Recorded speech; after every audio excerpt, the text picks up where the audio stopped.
마태복음 5장 6절 한 절 말씀 읽겠습니다. 의에 줄이고 목마른 자는 복이 있나니 그들이 배부를 것임이요. 오늘 본문에서 말씀하는 의라고 하는 것은 하나님의 뜻에 맞게 행하는 것을 뜻합니다. 하나님 앞에 부름받고 있는 백성이라고 한다면 이 의를 행하는 일에 늘 전심을 다해야 하는 것이 마땅합니다. 문제는 하나님의 백성으로 부름받고 있음에도 불구하고 이러한 의에 대하여서 무관심한 사람들이 있다는 것입니다. 요한계시록 3장 14절에서 22절까지의 말씀 보겠습니다.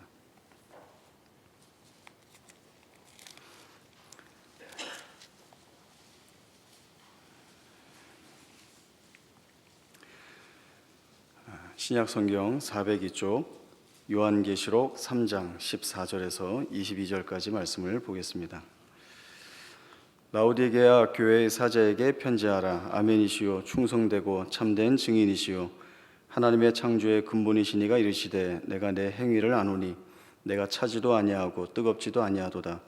내가 차든지 뜨겁든지 하기를 원하노라. 내가 이같이 미지근하여 뜨겁지도 아니하고 차지도 아니하니 내 입에서 너를 토하여 버리리라. 내가 말하기를 나는 부자라 부요하여 부족한 것이 없다 하나 내 곤고한 것과 가련한 것과 가난한 것과 눈먼 것과 벌거벗은 것을 알지 못하는도다.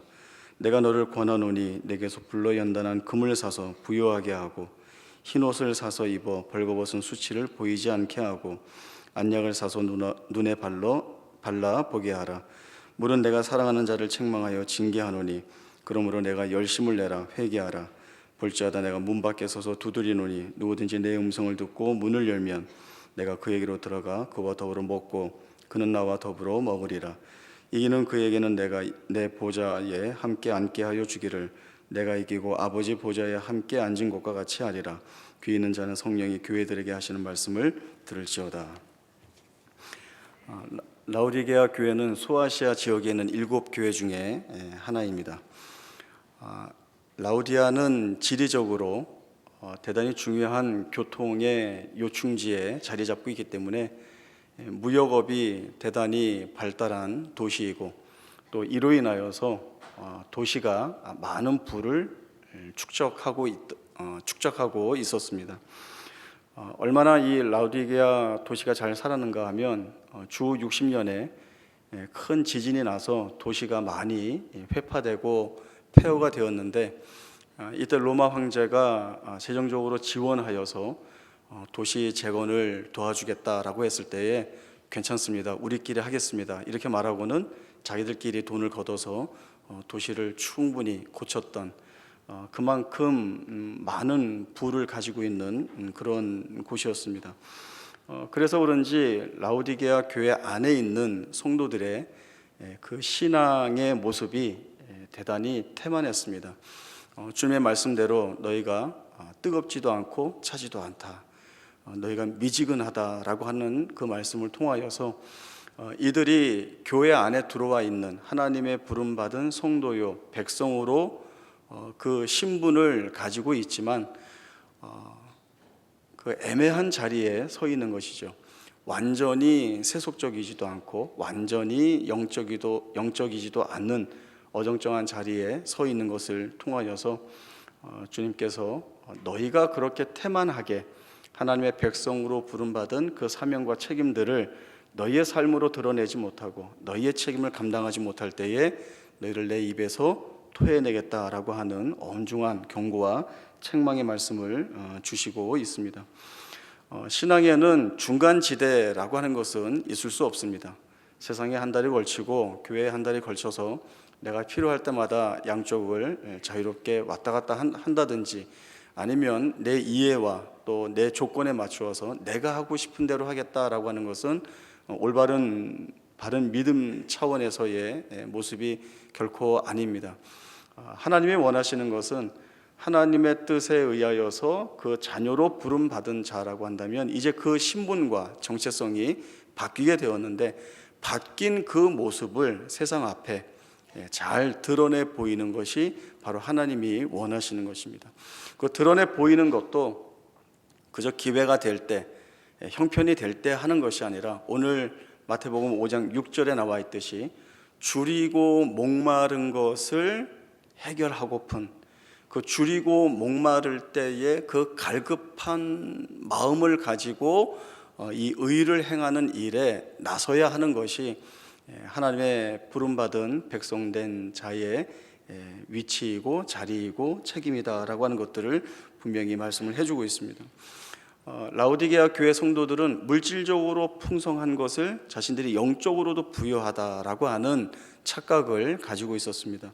그래서 그들은 나는 부자라 부유하여 부족한 것이 없다라고 이야기하지만 실제적으로 그들의 영적인 상태는 매우 궁핍하고 가난한 자리에 있는 것이죠. 그래서 주님이 너희는 곤고하며 가련하며 가난하며 눈멀었으며 또 벌거벗었다라고 하는 이 사실을 분명하게 말씀을 해주고 있습니다. 라오디게아 교회와는 정반대의 자리에 서 있는 교회도 있었습니다. 한 장 계시록 앞에 가셔서 요한계시록 2장 8절 말씀 보겠습니다. 요한계시록 2장 8절부터 11절입니다. 서머나 교회의 사자에게 편지하라. 처음이며 마지막이요 죽었다가 살아나신 이가 이르시되 내가 내 환난과 궁핍을 알거니와 실상은 내가 부요한 자니라. 자칭 유대인이라 하는 자들의 비방도 알거니와 실상은 유대인이 아니요 사탄의 회당이라. 너는 장차 받을 고난을 두려워하지 말라. 볼지어다 마귀가 장차 너희 가운데에서 몇 사람을 옥에 던져 시험을 받게 하리니 너희가 10일 동안 환난을 받으리라. 내가 죽도록 충성하라. 그리하면 내가 생명의 관을 내게 주리라. 귀 있는 자는 성령이 교회들에게 하시는 말씀을 들을지어다. 이기는 자는 둘째 사망의 해를 받지 아니하리라.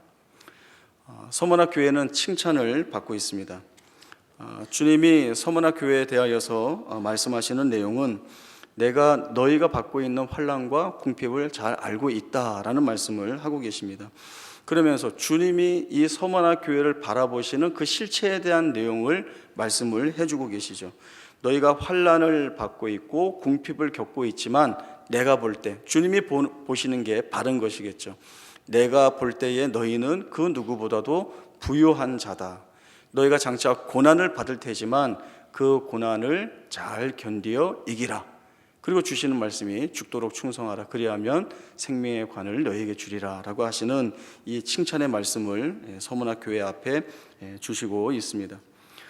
서머나 교회는 현실적인 입장에서는 비록 핍박 가운데 있었지만 인내하고 있었고 또 삶은 궁핍했지만 그 누구보다도 영적으로는 부요한 가운데 있었다라고 하는 판단을 주님으로부터 받고 있습니다. 이러한 서머나 교회의 모습을 보면서 같은 하나님의 백성으로 부름받고 있는 우리의 신앙의 모습, 삶의 모습, 고백들이 어떠해야 되겠는가라고 하는 사실들은 우리가 분명히 알 수 있습니다. 여기에는 철저한 순종과 고백에 따르는데 이것은 주님께서 우리에게 보여주신 모범으로 우리에게 이미 알려주신 내용들입니다. 우리 주님께서도 겟세마네 동산에서 아버지의 할만하시거든 이 잔을 내게서 옮기시옵소서라고 기도하셨고 또 십자가상에서 나의 하나님 어찌하여 나를 버리셨나이까 이렇게 기도를 하셨습니다. 그러나 그 기도 말미에는 늘 아버지의 뜻에 철저하게 순종하고 그 요구하시는 내용에 대한 그 고백을 담은 기도를 다시 읽고 있습니다.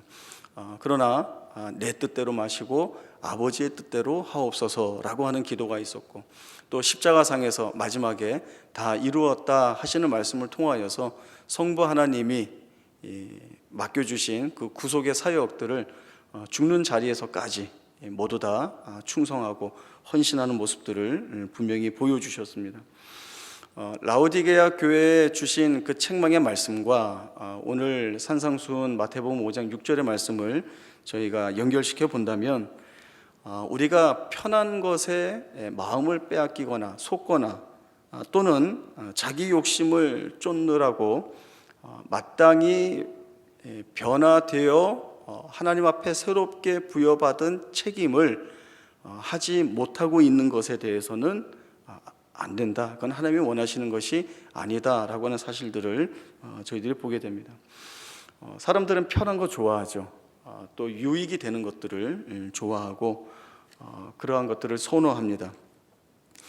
칼빈의 재물론을 보면 부자에 대해서는 이렇게 이야기를 하고 있습니다. 부자는 가진 것이 많이 있기 때문에 그 삶이 편하다. 그러나 그 가지고 있는 것을 지키고 또는 늘려가야 되는 일에 신경을 쓰느라 매우 힘들다. 이렇게 이야기하고, 가난에 대해서는 가난한 자는 가진 것이 없어서 삶이 조금 불편하다. 그러나 관리해야 될 것이 없기 때문에 마음은 훨씬 편하다. 이렇게 양쪽의 입장을 다 견지했습니다.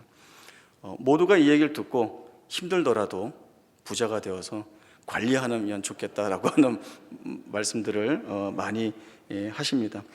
중요한 건 이겁니다. 내가 서 있는 자리에서 하나님이 드러나고 계시는가? 내 삶에서 하나님을 드러내기 위하여 내가 어떠한 애씀을 하고 있는가? 이 사실이 대단히 중요하죠. 내가 사는 터전, 내가 활동하는 영역, 내가 만나는 많은 사람들 앞에 내가 믿고 있고 내가 아버지라고 고백하고 있는 이 하나님을 내가 삶으로 드러내는 그 간절함과 그 필요에 의한 그 열심이 있는가라고 하는 것이죠. 제가 부교역자로 있을 때 교회에서 그리스 터키를 보내주셨습니다. 그래서 제가 가서는 목사라는 신분을 숨겼습니다.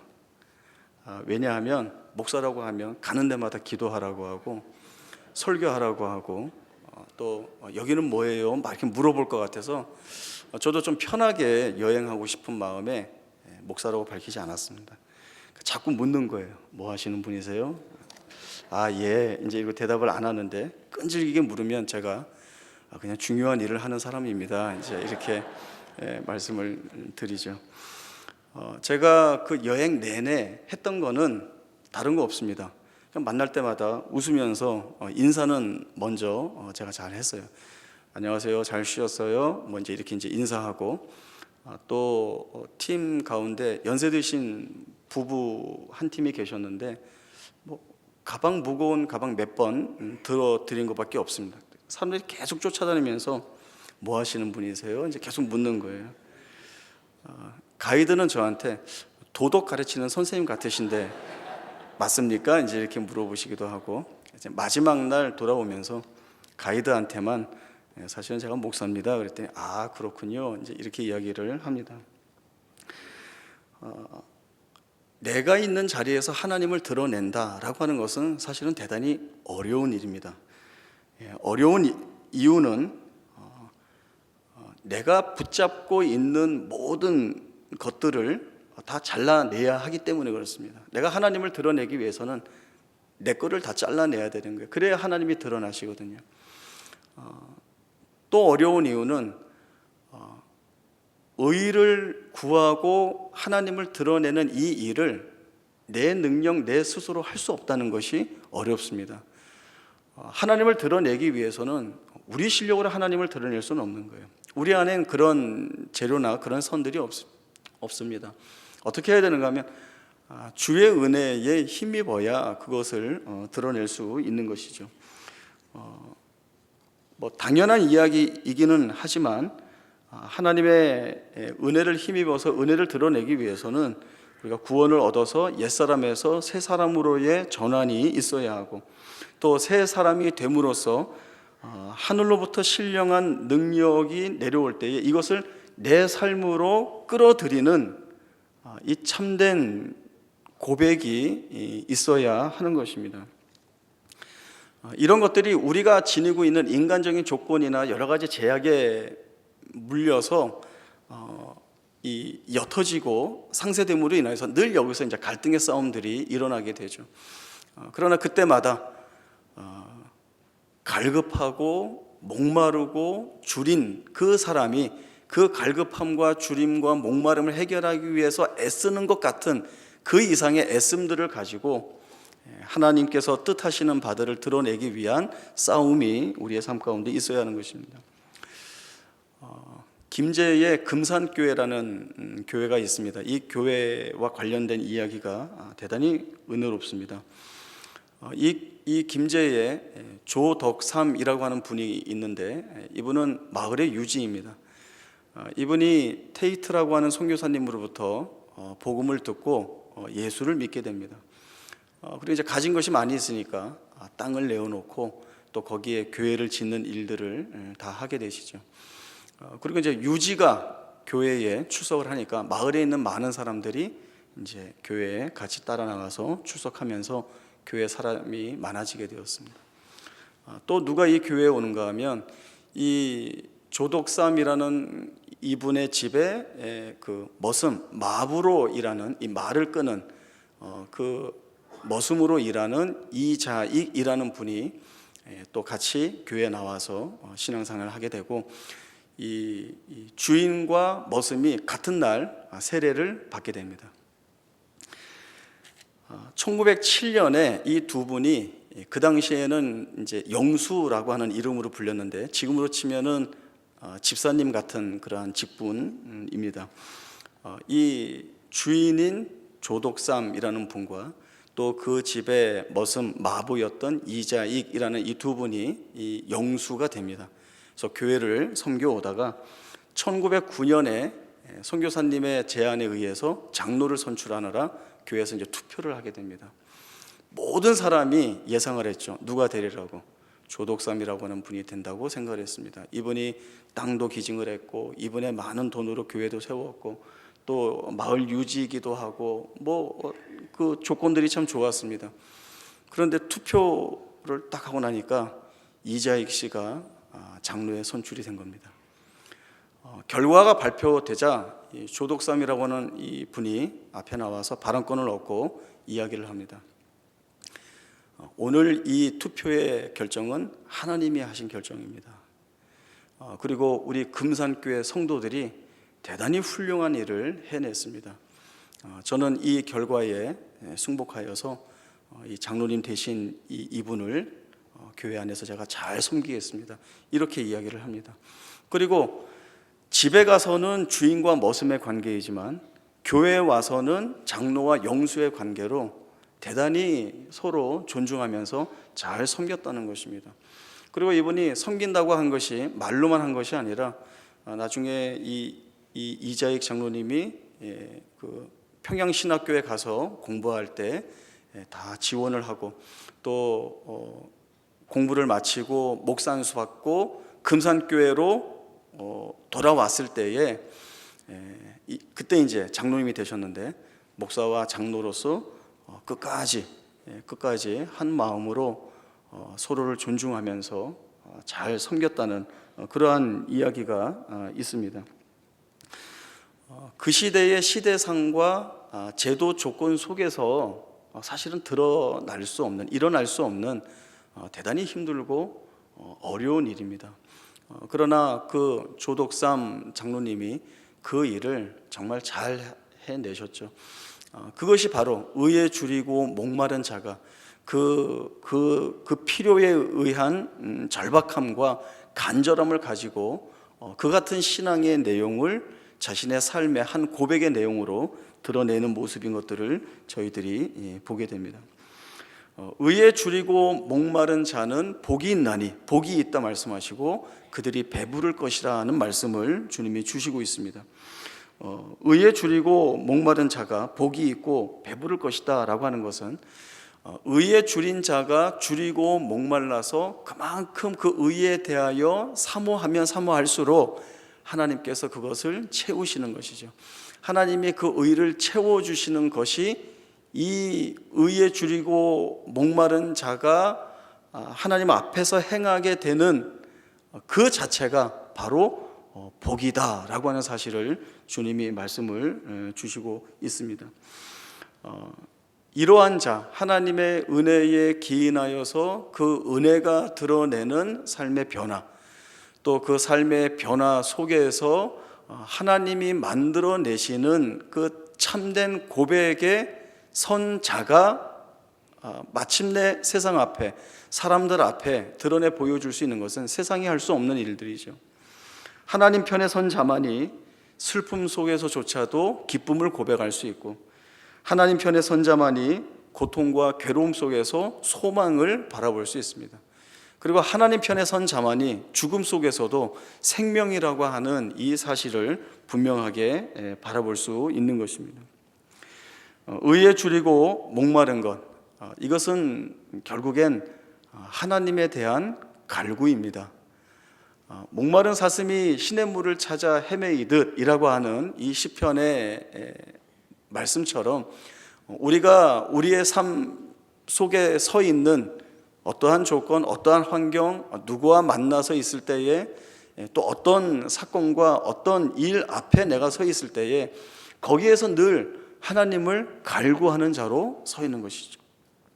우리가 목마르면 목마르기 이전에 물을 찾고, 우리가 배고프면 그 배고픔을 느끼기 전에 무엇을 채워야 하는 것이 인간이 가지고 있는 그 생각이고 행동이듯이, 하나님에 대한 갈구가 늘 우리 가운데에서 드러나게 되면 그 사람이야말로 하나님과 묶인 자이고 하나님과 함께하는 자이고 그가 가장 복된 자이다라고 하는 사실들을 주님의 입술을 통하여서 오늘 우리에게 말씀이 베풀어지고 있습니다. 하나님의 필요를 요구하는 자로 살게 하는 것이 하나님의 뜻입니다. 그리고 우리로 하여금 그 죄의 자리에서 벗어나서 하나님의 백성으로서 구원받은 자로서의 면모와 품격을 지니고 사는 자로 만드는 것이 하나님이 오늘 우리의 생애 가운데 찾아오셔서 행하시는 일들이 됩니다. 우리가 얼마나 하나님을 갈구하고 사는가, 우리의 삶에 얼마나 절박하게 하나님의 임하심과 그 은혜를 사모하고 사는가, 다시 한번 오늘 이 말씀을 통하여서 되돌아보면서 의에 줄이고 목마른 자로 산다는 것이 우리에게 복이고, 그리고 마침내 의에 줄이고 목마른 자를 배부르게 하시는 하나님의 은혜의 역사가 우리의 삶 가운데 이렇게 결정되어져 있다, 결론되어져 있다라고 하는 이 믿음의 사실을 굳건히 붙잡고 의에 줄이고 목마른 자로, 하나님을 갈구하는 자로, 그 하나님의 필요를 절박하게 고백하는 자로 살아서 하나님과 동행하는 기쁨들이 무엇인지를 확인할 수 있는 생애가 되기를 바랍니다. 기도하겠습니다. 하나님 아버지, 은혜를 감사합니다. 의에 줄이고 목마른 자가 복이 있고 그들이 배부를 것이다 라고 하는 말씀을 우리에게 주셨습니다. 오늘 이 말씀들을 저희가 돌아보면서, 우리가 살아오면서 우리의 삶의 여러 곳곳에서 또 여러 정황 속에서 얼마나 의에 줄이고 목마른 자로 살았는지, 얼마나 하나님을 갈구하며 살았는지, 하나님의 은혜를 갈망하는 자로 그 앞에 섰는지를 다시 한번 되돌아볼 수 있는 귀한 은혜의 시간이 되기를 원합니다. 오늘 이 말씀들이 우리의 마음판에 새겨져서 우리가 살아가는 세상 앞에, 많은 사람들 앞에 의에 줄이고 목마른 자로, 그래서 하나님을 드러내고 그 하나님께 부름받은 백성으로서의 부요함을 증거하고 살아갈 수 있는 저희 모두가 되게 하여 주옵소서. 하나님이 우리와 함께 하심이 우리에게 큰 복인 것을 이 시간 다시 한번 고백합니다. 동행하는 기쁨을 누리게 하시고 승리케 하옵소서. 거룩하신 예수님의 이름으로 기도하옵나이다. 아멘.